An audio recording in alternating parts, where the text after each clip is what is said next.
So yesterday, your former colleague at the IMF, David Lipton, was here. He talked about, the successes China has made in being a good steward of the global economy. But at the same time, he had some warning signs and some sharp criticism as well as far as the pace of reforms. I'll just quote you. He said, China will not receive sustained global support unless it is based on free and fair trade and investment practices. Would you agree with that? You're no longer with the IMF. Yes.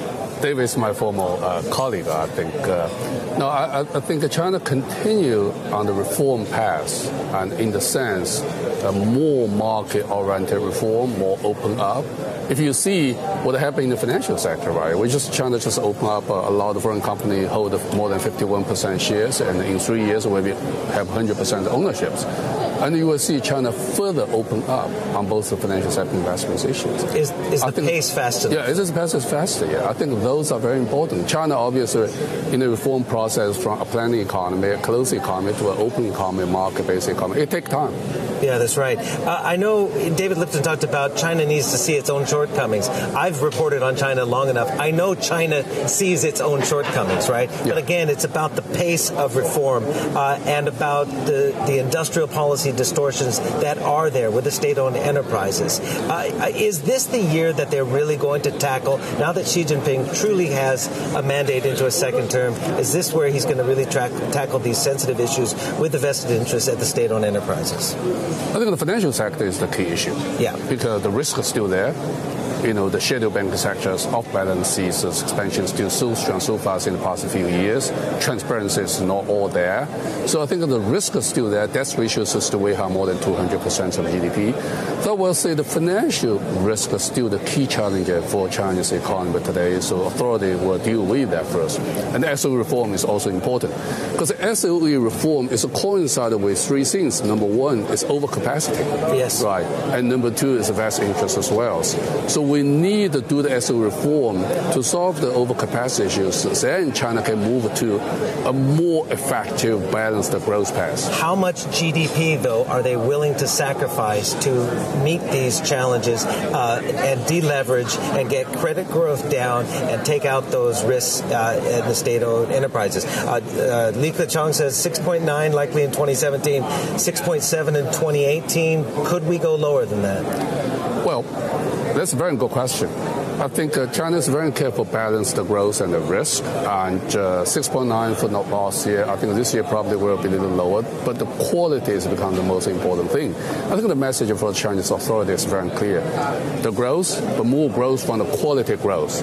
I think move to the more sustainable growth.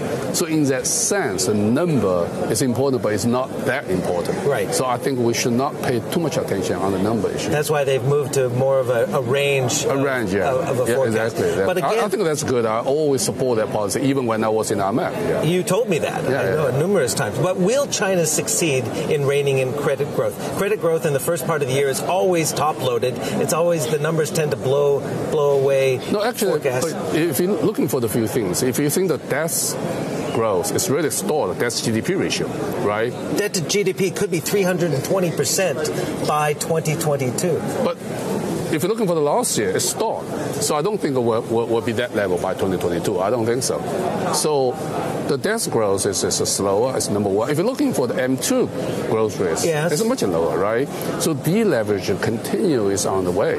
Yeah. So you're not concerned by all system financing in 2017 was $27 trillion, an increase of $2.9 trillion. That's the size of the UK economy.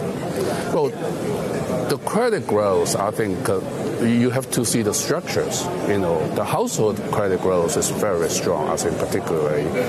And also the credit goes to SME also grow. I think that's a positive, right?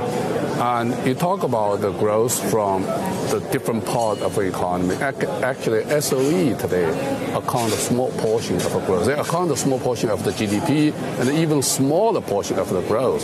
So you see this SME, new innovative companies, service, consumption has really picked up. Yeah. So I think that's the main things for the growth for this year. How do you read the recent yuan strength? Some say it's dollar weakness, or is it yuan strength? Yesterday, in the same chair, we had the deputy governor of the Deutsche Bundesbank announcing that they're adding the renminbi as well, further to their reserve currency. It's a further internationalization. But what's really behind this strength to 6.4 to the dollar in the yuan?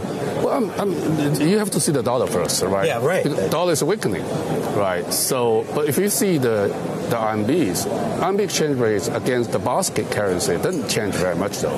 Right. It's only against the dollar, right? Yeah, because the dollar change moves. But if you see the RMB movements against the euro, against others, still moderate. So I will see the dollar probably will gaining strength gradually. So you think 6.4? Is there a red line? Do you think authorities have though on the gains?